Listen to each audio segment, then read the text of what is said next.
n'y a pas de ténèbres en lui. Quand on parle de lumière, on pense aussi aux ténèbres. On ne peut pas parler de lumière dans un endroit éclairé.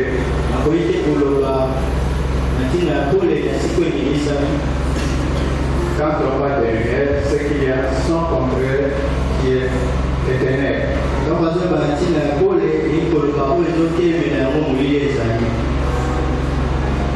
Le modérateur a tout au début, il nous a amené dans le livre de Genèse.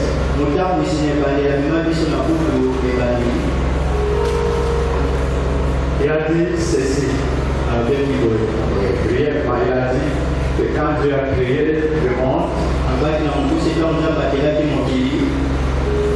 il y avait des ténèbres qui couvraient la terre.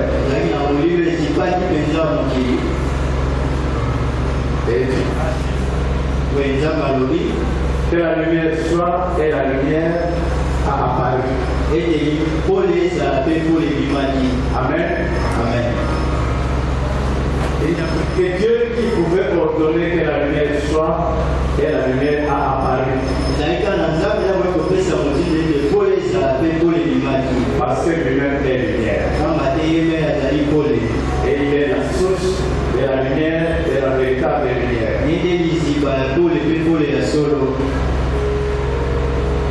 Quand nous revenons dans l'Ancien Testament, dans le livre d'Exode par exemple,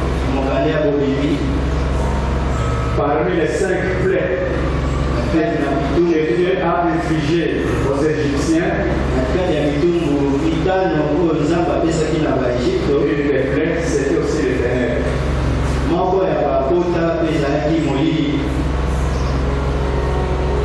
Pour ceux qui voudraient lire ça, c'est dans Exode 10, verset 21 à 23.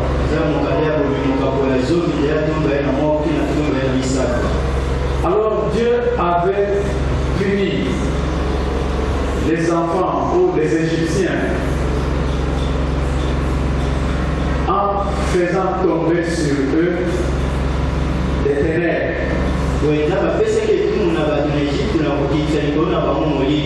La Bible dit, pendant 3 jours, ils ne pouvaient pas sortir de chez eux.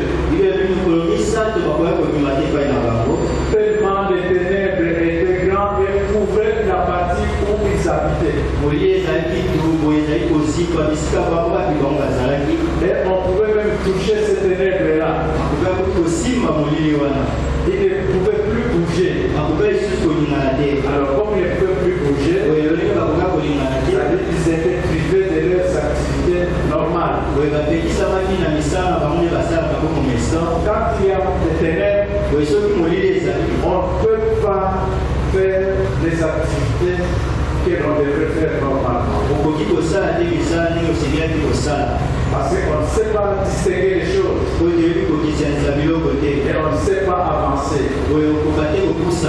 Mais par contre, pendant ce moment, là où habitaient les enfants d'Israël, le peuple de Dieu, il y avait de la lumière. Et il y avait des activités normales. Les gens pouvaient marcher, les gens pouvaient aller au service, disons au champ. Les gens pouvaient se visiter les uns les autres. Parce qu'il y avait la lumière.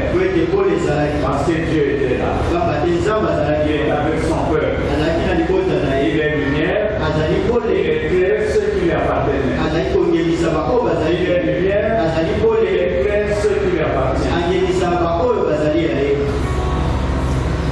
Dans la marche du peuple de Dieu, pour traverser la mer Rouge, comme l'armée de Pharaon s'approchait d'eux, ils s'étaient éclairés par une nuée, qui s'était placée entre eux et les Égyptiens qui les suivaient.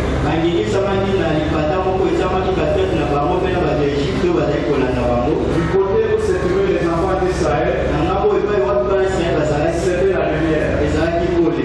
Mais derrière eux, il y avait les ténèbres. Les Égyptiens ne pouvaient plus avancer pour le poursuivre. Parce qu'il y avait les ténèbres. Mais les enfants d'Israël, ils pouvaient avancer.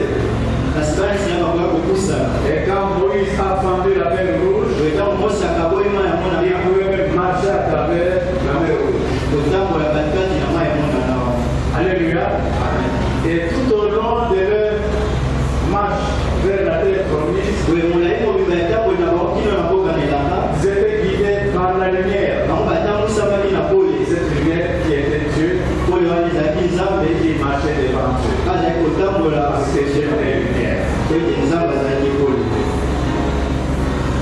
Quand on parle de lumière, on pense aux ténèbres. Nous allons parler de bienfaits de lumière. Revenons d'abord en arrière. Quand il y a ténèbres, quel sentiment, qu'est-ce que nous ressentons? On se sent en insécurité.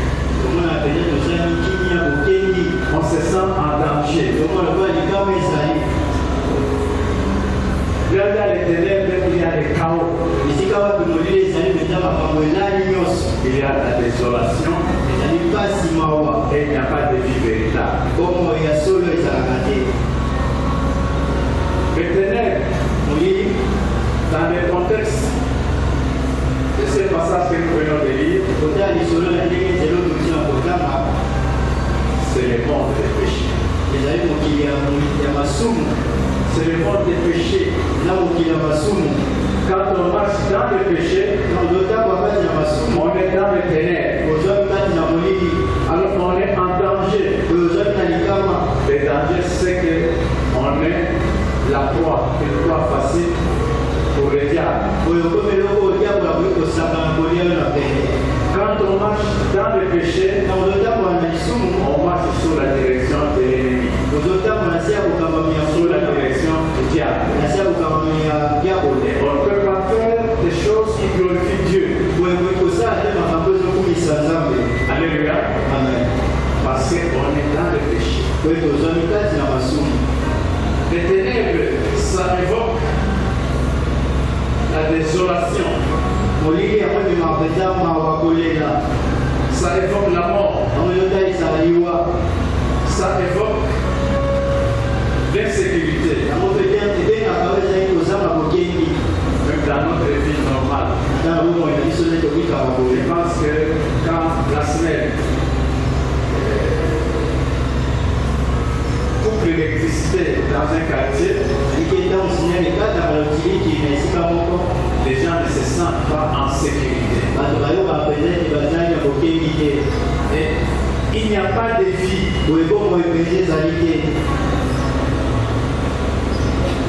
On ne sait pas faire ce que l'on devrait faire normal. Les activités sont réduites. Donc bref, il n'y a pas de vie. La plupart d'entre nous ici habitent Yolo. Yolo, c'est un quartier très animé. Mais il est très animé quand il y a l'électricité. Surtout la nuit. Il y a la vie pour ceux qui pensent que la vie c'est ce qu'ils vivent. Les bars fonctionnent. Les restaurants fonctionnent. Il y a ce qu'ils appellent de l'ambiance. N'est-ce pas? Yolo, c'était d'ambiance. N'est-ce pas? Si vous ne le saviez pas, Yolo, c'est la cité d'ambiance. Pour tes joies. Amen. Parce qu'il y a l'électricité. Parce qu'il y a de la lumière. Mais quand la SNEL coupe l'électricité, Et certains quartiers sont morts. Mais la véritable lumière, c'est pas celle-là. Parce que même dans cette ambiance-là, les gens sont en danger ou se sentent en danger.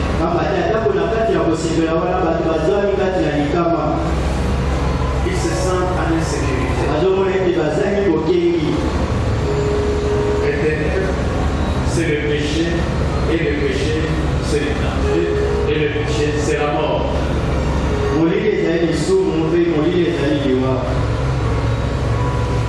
Mais, comme Dieu est bien, il ne veut pas que l'homme puisse marcher dans les ténèbres. L'évangile de Jean, au chapitre 1er, nous lisons curieusement à partir du premier chapitre, à partir du verset 5.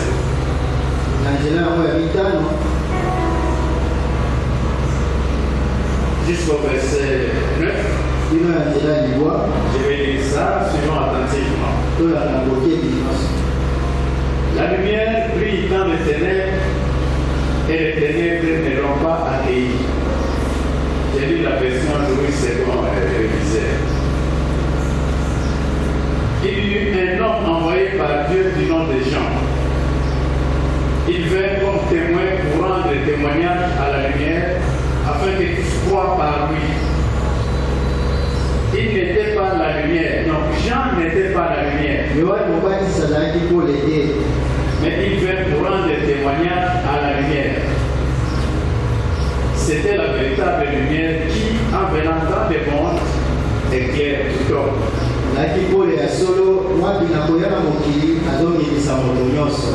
Les gens croyaient, ou plutôt voyaient en Jean le Baptiste une certaine lumière. Mais il n'était pas la véritable lumière. Il est venu tout simplement rendre témoignage à la lumière. Il voulait montrer la voie aux gens, la voie de la véritable lumière. Et cette véritable lumière, c'était Jésus-Christ. En venant dans le monde, il éclaire tout homme.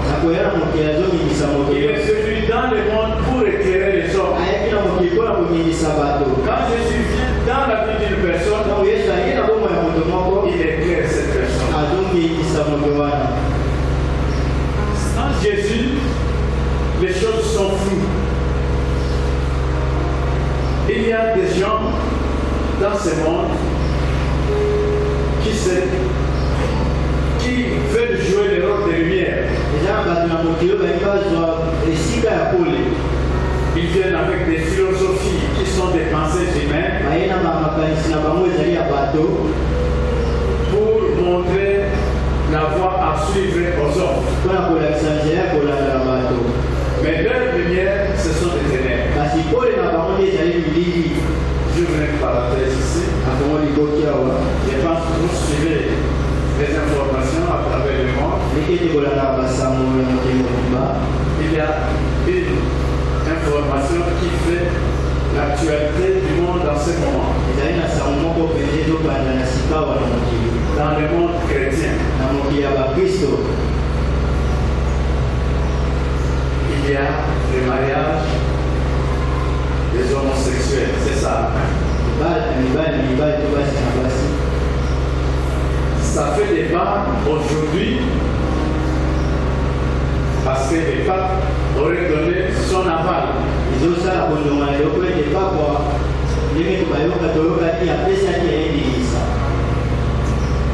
Et ça fait débat dans l'église chrétienne.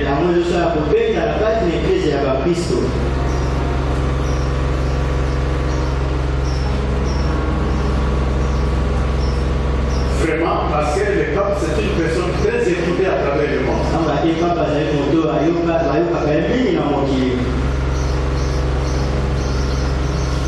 Et les gens veulent remplacer la parole de Dieu, la sagesse de Dieu, par ce que le pape dit.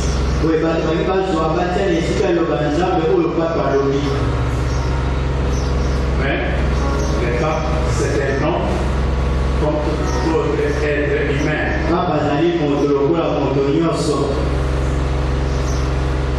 Ça, c'est dans l'église catholique.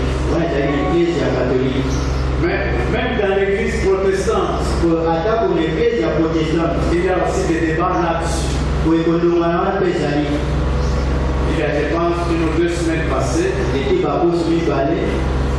pense en Norvège, bien sûr, le Parlement a voté officiellement, ou plutôt les églises protestantes de Suède, ont accepté que le mariage des homosexuels soit célébré.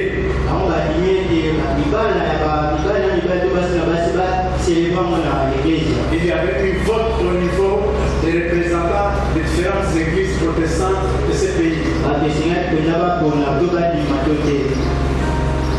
Et la majorité s'était penchée vers l'acceptation de ces mariages dans l'église. Il y avait des pleurs. Des pleurs de joie et des pleurs de tristesse.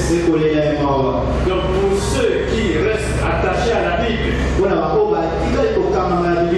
parce que la Bible c'est la parole de Dieu, ils ont pleuré parce qu'ils étaient tristes.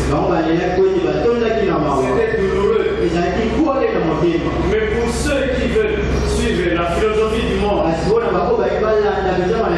ont acclamé ça. Ils ont pleuré de joie. Est-ce qu'on a produit des péchés?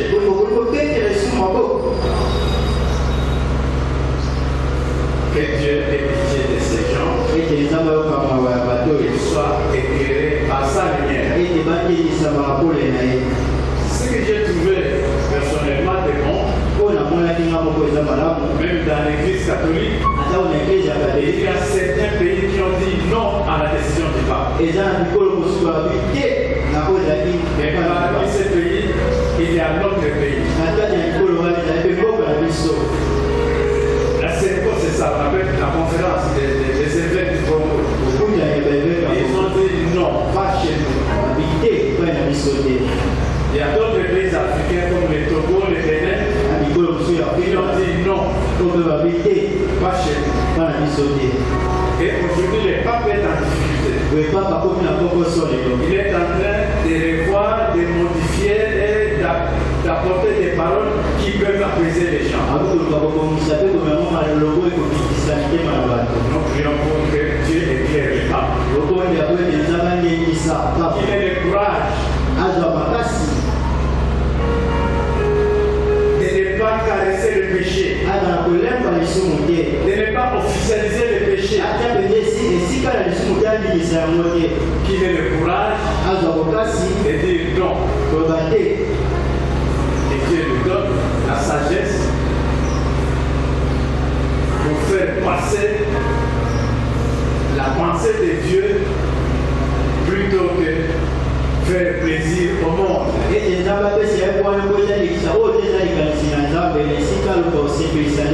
La véritable lumière,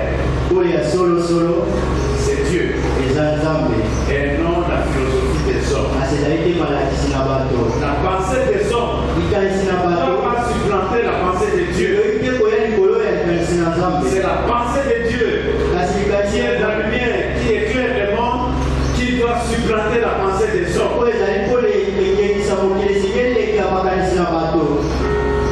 Là où il y a la lumière, il y a de l'espoir. Là où il y a de la lumière, il y a la vérité. Il y a la transparence. Il y a la sérénité. Là où il y a la lumière, il y a la sécurité et il y a la paix. La lumière, ça nous donne la notion de la pureté.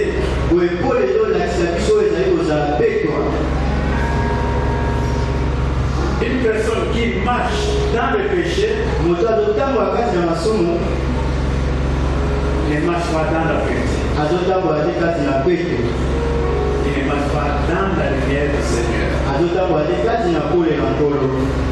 La lumière, ça donne vraiment la vie. boye pole epesaka solo bomoi. Et celui qui peut donner la vie, c'est Dieu. boye oyo akoki kopesa bomoi La vie véritable, c'est Dieu qui la donne. bomoi ya solo nzambe nde apesaka Parce yango. qu'il est vie et il est lumière. oyo azali bomoi mpasa pole. Tout enfant de Dieu, mwana nzambe nyonso toute personne qui a Christ dans sa vie, moto nyonso aza na kristo na bomoi na ye il a la lumière de Dieu en lui. aza na pole na nzambe kati na ye.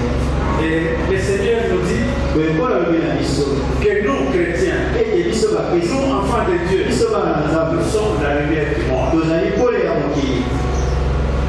Christ est en nous. boye kristo azali kati Nous na sommes biso comme des lampes qu'il a allumées dans ce monde de ténèbres. tozali lokola bamwindo oyo apelisi na mokili ya molili.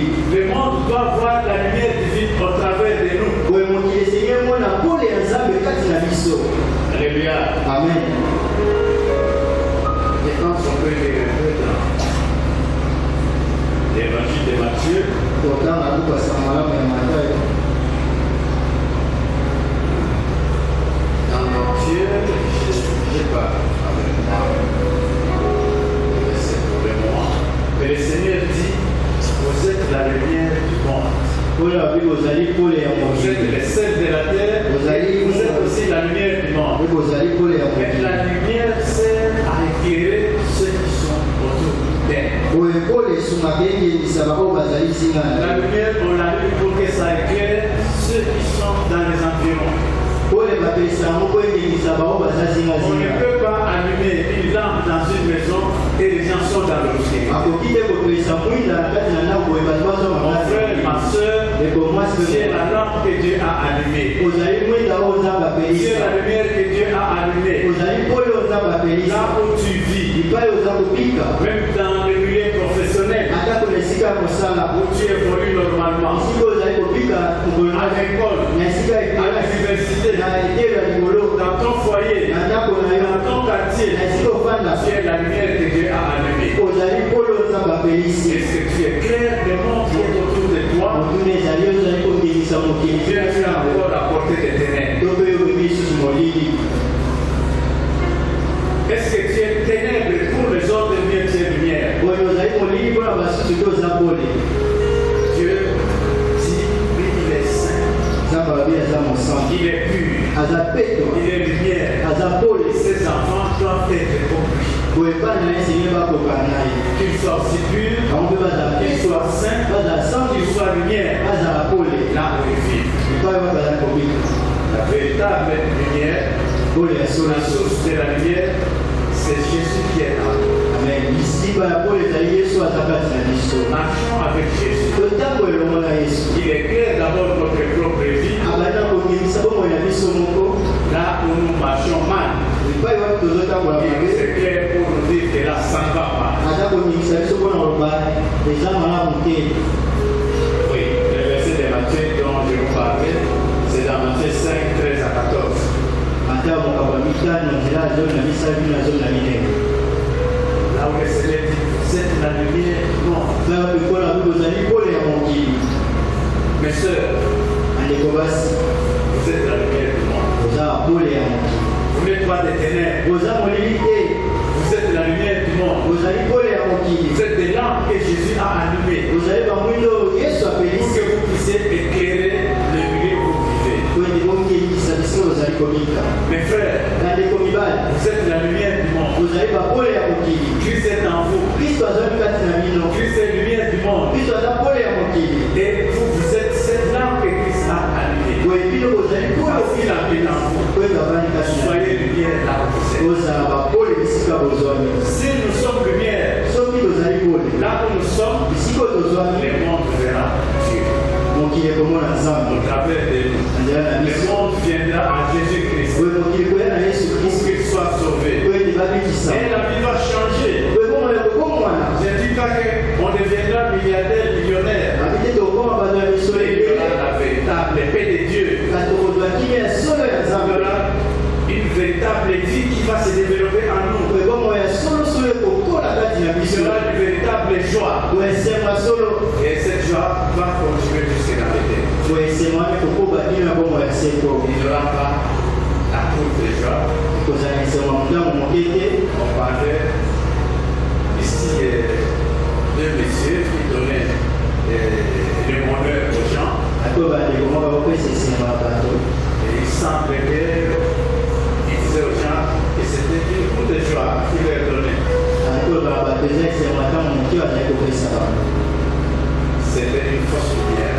ezalaki pole ya lokuta C'était les ténèbres. ezalaki nde molili Mais vous n'êtes pas une fausse lumière. kasi bino boza pole ya Nous, lokuta nous te ne sommes pas une fausse lumière. biso oza pole ya lokuta te Nous sommes la lumière qui tire toute sa substance dans le Seigneur Jésus-Christ. biso ozali polo mpenza tozwi kongala na biso kouta na yesu kristo Marchons avec le Seigneur Jésus boye totambola elongo na yesu kristo qui nous éclaire au jour le jour, azali komikisa biso mokolo na mokolo qui nous montre des choses qui ne sont pas conformes à la pensée de Dieu, azotelisa biso makambo ekokani te na motwana na des choses nzambe qui ne sont pas dignes d'un enfant de Dieu. makambo ekongi te mpo na mwana na nzambe Mais quand nous venons à cette lumière qui est Jésus-Christ, boye soki toyei na polo ezali yesu kristo il nous pardonne azolekisa biso et il nous donne la force de marcher dans la lumière véritable. boye akopesa biso makasi ya kotambola na polo ya solo Que le Seigneur nous fortifie ete nkolo alekisa bino pour que cette année, po ete mbula oyo nous puissions jouer pleinement notre rôle de lumière dans ce monde.